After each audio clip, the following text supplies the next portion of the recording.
பிரியமானவர்களே, இயேசு கிறிஸ்துவின் நாமத்தில் உங்களுக்கு என் அன்பின் வாழ்த்துக்கள். உங்களுடைய குடும்பம் ஆண்டவருக்கு ரொம்ப முக்கியம். குடும்பத்துக்குள்ள சமாதானம் இருக்கணும், பாதுகாப்பு இருக்கணும், ஆசீர்வாதம் இருக்கணும். அதுதான் ஆண்டவர் விரும்புகிறார். அப்படித்தான் உங்களையும் உங்களுடைய குடும்பத்தையும் ஆண்டவர் ஆசீர்வதிக்க விரும்புகிறார். ஆனால் சாத்தானுக்கு அது பிடிக்காது. உங்களுடைய குடும்பத்தை டிஸ்டர்ப் பண்ணணும், சமாதானத்தை கெடுக்கணும், ஒரு வியாதியை கொண்டு வரணும், ஆசீர்வாதத்தை தடுக்கணும். இந்த மாதிரி காரியத்தை பிசாசு செய்து கொண்டே இருப்பான். ஏனென்றால் அவன் நம்முடைய சத்துரு என்று வேதம் சொல்லுகிறாரு. ஆனால் அதை குறித்து நீங்கள் கலங்காதுங்க. ஆண்டவர் கூட இருக்கிறார், உங்களுடைய குடும்பத்தோடு இருக்கிறாரு, உங்கள் கூட இருந்தவங்களை ஆசீர்வதிக்க விரும்புகிறார். பயப்படாதுங்க. ஆனால் இந்த குடும்ப சமாதானத்தை நீங்கள் காத்துக்கொள்ளணும், ரொம்ப முக்கியம். உங்களுடைய சமாதானத்தை கெடுப்பதற்கு என்ன உண்டோ அதெல்லாம் பிசாசு செய்வான். ஏன்னா இன்னைக்கு எல்லா டைமில் இல்லை, நம்ம நல்ல ஜெபிக்கிறவங்களா பைபிள் வாசிக்கிறவங்களா இருந்தால் கூட சில சமயத்தில் நம்முடைய மாமிசம் செயல்பட்டுரும், நமக்குள்ள இருக்கிற கோபம் வெளியே வந்துடும், எரிச்சல் வந்துடும். சில சூழ்நிலையில் பார்த்த உடனே அந்த கோபத்தில் சில வார்த்தைகளை பேசிடுவோம். அதனால் கணவன் மனைவிக்குள்ளே வாக்குவாதங்கள், அந்த மாதிரி பிரச்சனை, பெற்றோர் பிள்ளைகளுக்குள்ளே, பிள்ளைகள் ஒன்று பேச, தாய் ஒன்று பேச, தகப்பன் ஒன்று பேச, இந்த மாதிரி மன வருத்தங்களை உண்டாக்கிறோம். அதனால் என்ன தெரியுமா, குடும்ப ஜெபம் பாதிக்கப்படும், சந்தோஷம் பாதிக்கப்படும், நீங்கள் ஒன்றா சர்ச்சுக்கு போகிறது பாதிக்கப்படும். அதான் சாத்தானுக்கு வேணும். அதுக்காக தான் இதெல்லாம் செய்கிறான். அப்போ நம்ம என்ன செய்கிறது? நம்ம உலகத்தில் இருக்கிறோம், நம்மளும் உலக மனிதர்களை போல் சாதாரண மனிதர்கள் தான். நம்முடைய வாழ்க்கையிலே சில குறைவு நிறைவெல்லாம் வருது. என்ன பண்ணுவது? எப்படி இந்த சமாதானத்தை காத்துக்கொள்வது, ஐக்கியத்தை காத்துக்கொள்வது? இயேசுவை ஃபாலோ பண்ணுங்க. இயேசு தான் நமக்கு எல்லாவற்றிலும் மாதிரி. பாருங்களேன், மத்தேயு 12:19 இயேசுவை பற்றி அழகான ஒரு சாட்சி எழுதப்பட்டிருக்கிறது. இயேசு வாக்குவாதம் செய்யவும் மாட்டார், கூக்குரலிடவும் மாட்டார், அவருடைய சத்தத்தை ஒருவனும் வீதிகளில் கேட்பதும் இல்லை. அவர் வாக்குவாதம் பண்ண மாட்டார், கூக்குரலிட மாட்டார், அவருடைய சத்தத்தை ஒருவனை வீதிகளில் கேட்பதும் இல்லை. அவர் வீதியில் நின்று சண்டை போட்டு வாக்குவாதம் பண்ணி யாருமே பார்க்க முடியாது. அவர் அதுக்கு இடம் கொடுப்பது இல்லை. அவரை வாக்குவாதத்திற்கு இழுக்கணும், அவரிடல சண்டையை அவர் உண்டாக்கணும், அவருக்குள்ள கோபத்தை உண்டாக்கணும். எத்தனையோ மத தலைவர்கள் முயற்சி பண்ணினாங்க. அவரை எரிச்சலை மூட்டினாங்க, கோபம் மூட்டினாங்க, குறை சொன்னாங்க. அவர் எப்படியாவது வாக்குவாதம் பண்ண வைக்கணும், அவர் தப்பு பண்ண வச்சிடணும்னு முயற்சி பண்ணாங்க. இயேசு அமைதியாக போயிட்டார், ஒன்றுக்கு இடம் கொடுக்கவில்லை. வீதியில் அவர் நின்று யார்கிட்ட சண்டை போட்டு வாக்குவாதம் பண்ணி யாருமே பார்க்க முடியலை.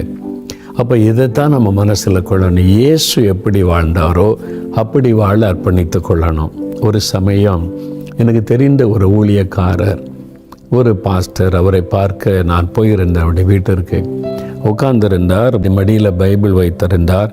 நம்ம பேச உட்கார்ந்த வீடு ரொம்ப அமைதியாக இருந்தது. அப்படியே வாசித்து கொண்டு இருந்தார். திடீர்னு அவருடைய மனைவி கிச்சன்லேருந்து வந்தாங்க.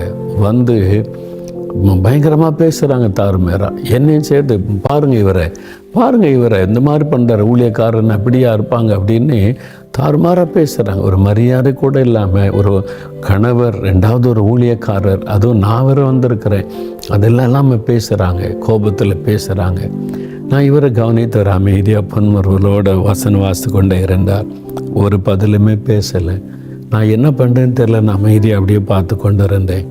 அவங்க ஒரு 5 நிமிஷம் 10 நிமிஷம் சத்தம் போட்டு, பாருங்கள் நான் இவ்வளோ பேசுகிறேன், ஏதாவது பதில் சொல்கிறாரா அப்படின்னு அதுக்கு ஒரு கோவம் வருது அப்படியே. அப்புறம் அப்படியே அம்மா போயிட்டாங்க, கிச்சனுக்குள்ளே போயிட்டாங்க. கொஞ்ச நேரம் அப்படி அமைதியான்ட்டு என்கிட்ட சிரித்து பேச ஆரம்பித்தேன். என்ன பிரதர், என்ன வந்தீங்க?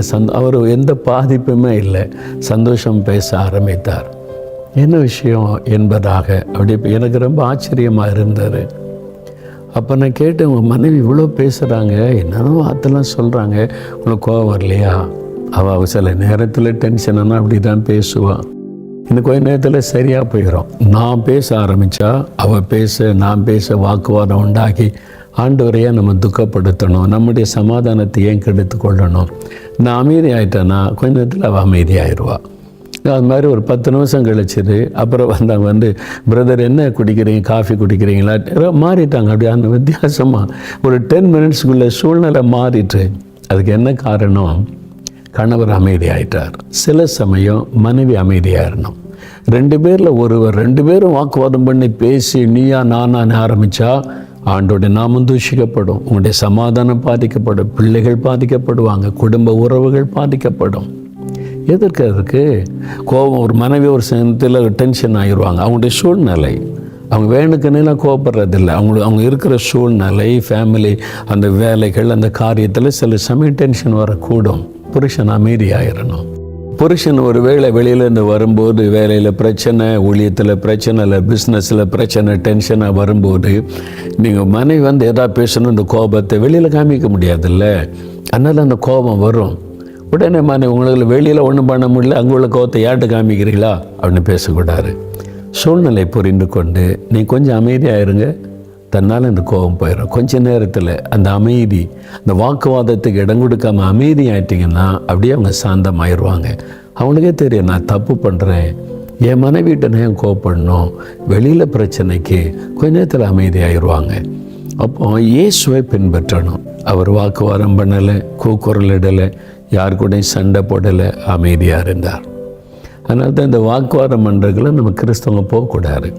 இந்த டிவியில் உட்காந்து பேசுகிறாங்க தெரியுமா, வாக்குவாதங்களா, அது சண்டை போட்டுக்கிட்டு இருப்பாங்க. அவங்கவுங்க சொல்கிற கருத்து அவங்கவுங்களுக்கு பெருசு. அதனால தான் அது மாதிரி காரியத்துக்கு தெய்வ பிள்ளைகள் போகக்கூடாது, ஊழியர்கள் போகக்கூடாது. அங்கே போய் பேசி என்ன பிரயோஜனம்? அவன் கருத்தை நிலைநாட்டுறதுக்கு சத்தமாக பேசுவான். இது நேச்சுரல். அப்போ நமக்கு இயேசு தான் மாதிரி. அவர் யார் டிபேட்டு கூப்பிட்டா இயேசு அது என் வேலையில் போப்பான்ட்டு அவர் சுவிசேஷம் அறிவிச்சுக்கிட்டே இருப்பார். அதனால் அதுக்கெல்லாம் போகாதுங்க. உங்கள் பாட்டில் அமைதியாக இருங்க. வாக்குவாதம் பண்ணிக்கிட்டே இருக்கட்டும். ஒரு நாள் பேசுவான், சத்தம் போடுவான், அதோட முடிஞ்சிருக்காது. நமக்கு இயேசு தான் மாதிரி. பொறுமையாக இருங்க, வாக்குவாதத்துக்கு இடம் கொடுக்காதுங்க. பிள்ளைகிட்ட வாக்குவாதம் பண்ணாங்க, பிள்ளை கோவத்தில் டென்ஷனில் பேசுது, அவங்களுக்குள்ளே சில வருத்தம் இருக்கும். எனக்கு அப்பா இதை செய்ய மாட்டேங்கிறான், அது செய்ய மாட்டேங்கிறான், அந்த குடும்பத்தில் அப்படி இருக்கிற அப்படி ஒரு வாக்குவாதம் வரும். கொஞ்சம் பொறுமையாக இருங்க. உடனே கோவப்பட்டு பிள்ளைகளை திட்டி மேலே மேலே காயப்படுத்தாங்க. அடுத்த நிமிஷம் சரியாயிரும். ஒருத்தர் அமைதி ஆயிட்டாலே அடுத்த சூழ்நிலை மாறிடும். எதுக்கு நம்ம குடும்ப சமாதானத்தை நம்மளே கெடுக்கணும்? இல்லை, இதைத்தான் கணவன், மனைவி, பெற்றோர், பிள்ளைகள் எல்லாருமே புரிந்து கொள்ளணும். வாக்குவாதத்துக்கு இடம் கொடுக்காதங்க. தயவு செய்து வார்த்தை விட்டுறாங்க. கோபத்தில் நீங்கள் பேச ஆரம்பிச்சிங்கன்னா வார்த்தைகள் வீணாக வந்துடும். அது காயப்படுத்திட்டுனா லைஃப் லாங் அது போகாது. அதனால் அமைதியாயிருங்க, பொறுமையாயிருங்க. அவளை இயேசு கிறிஸ்துட்ட பிலாத்து விசாரணை பண்ணுற பொய்யான குற்றச்சாட்டு தப்பாக சொல்லி அவருக்கு அவளை பழி சுமத்துறாங்க. இயேசு அமைதியாக இருந்தார், பதிலே சொல்லலை. அவனுக்கு ஆச்சரியம், என்ன பதிலே சொல்ல மாட்டேன், உனக்காக பேசுப்பா அப்படின்றாரு. இயேசு அமைதியாக இருக்கிறார்.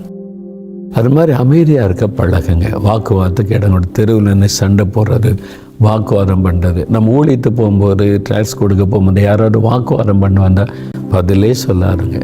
ஜஸ்ட் லீவ் இட், அமைதியாக போயிடுங்க. நாங்கள் ஒரு சமயம் அப்படி தான் ஊழியத்து போயிருந்தோம். அந்த நாட்களில் கிராம ஊழியம் செய்யும்போது ஒரு முஸ்லீம் தெரு இருக்குது. நாங்கள் ரோட்டில் தான் நடந்து போகிறோம். அந்த வழியாக ரோடு போகுது, அந்த தெருவுக்குள்ளே போகலை. அந்த ரோட்டில் நின்று ஒரு பாட்டு பாடினோம். கொஞ்சம் சகோதரர்கள் வந்துட்டாங்க.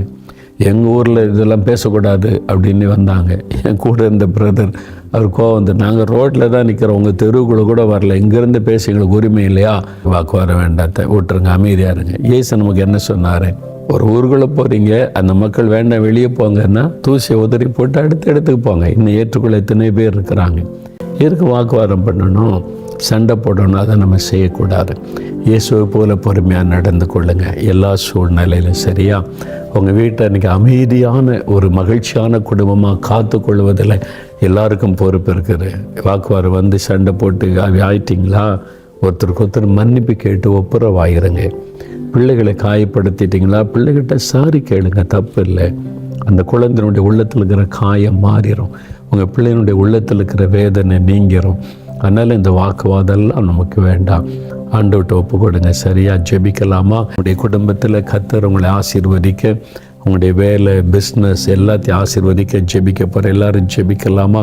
குடும்பமாக இருக்கிறீங்களா? ஒன்றா ஜெபிக்கலாமா? தகப்பனே, இந்த குடும்பத்திற்காக ஸ்தோத்திரப்பா. இவங்க உங்கள் பிள்ளைங்கப்பா, உங்கள் குடும்பம் ஆண்டவரே. இந்த குடும்பத்தில் இருக்கிற எல்லாரும் உமக்கு சொந்தம் ஆண்டவரே. பெரியவங்க, குழந்தைங்க, வயதானவங்க எல்லாரும் உமக்கு சொந்தம். இந்த குடும்பத்தை நீங்கள் ஆசீர்வதிங்க ஆண்டவரே. குடும்பத்துக்குள்ள வாக்குவாதமே வரக்கூடாதுன்னு ஜெபிக்கிறேன். இயேசுவே, உம்மை பின்பற்றி நடக்கிற சுபாவத்தை தாரும். பொறுமையாக இருக்க, சாந்தமாக இருக்க, பதில் சொல்லாமல் அமைதியாக இருக்க கிருபை கொடுங்க. இந்த வாக்குவாதங்கள், சண்டைகள், கூக்குரல்கள் எங்கள் வீட்டுக்குள்ளே கேட்கப்படவே கூடாது. இயேசுவின் ரத்தத்தை தெளித்து ஜெபிக்கிறேன். இந்த ஒரு மனதை கெடுக்கிற பிசாசின் தந்திரங்கள், வாக்குவாதங்களை உண்டாக்குகிற பிசாசு இயேசுவின் நாமத்தில் குடும்பத்தை விட்டு விலகி போகட்டும். இன்றைக்கு ஒரு ஒப்புரவாகுதல் உண்டாகட்டும். இருதயங்களிலே காணப்படுகிற காயங்கள் நீங்கட்டும். ஒருவருக்கு ஒருவர் மன்னித்து அன்பிலே ஐக்கியத்தில் நிலைத்திருக்க கிருபை தாரும். இந்த குடும்பத்தை ஆசீர்வதிங்கப்பா. அவங்க செய்ய போகிற வேலைகளை ஆசீர்வதிங்க. பிஸ்னஸ் ஆசீர்வதிங்க. வருமானத்தை ஆசீர்வதிங்க. அவங்களுடைய கடன் பிரச்சனைக்கு ஒரு முடிவை கொடுக்க முடிய அற்புதம் செய்யுங்க. வியாதிப்பட்ட பிள்ளைகளை தொடுங்க. அந்த பொல்லாத நோய்கள், வியாதிகள் இயேசுவின் நாமத்தில் விலகட்டும். அவர்கள் பயப்படுகிற சூழ்நிலைகள் மாறட்டும். இந்த நாளில் ஒரு அற்புத மாற்றத்தை இந்த வீட்டுக்குள்ளே தாரும். அவள் கைட்டு செய்கிற எல்லாவற்றையும் ஆசீர்வதியும். ஊழியங்களை ஆசீர்வதியும். ஊழிய தேவைகளை சந்தியும். இயேசு கிறிஸ்துவின் நாமத்தில் ஆசீர்வாதம் பூரணமாக இந்த பிள்ளைகளுடைய குடும்பத்தில் உண்டாயிருக்கட்டும்.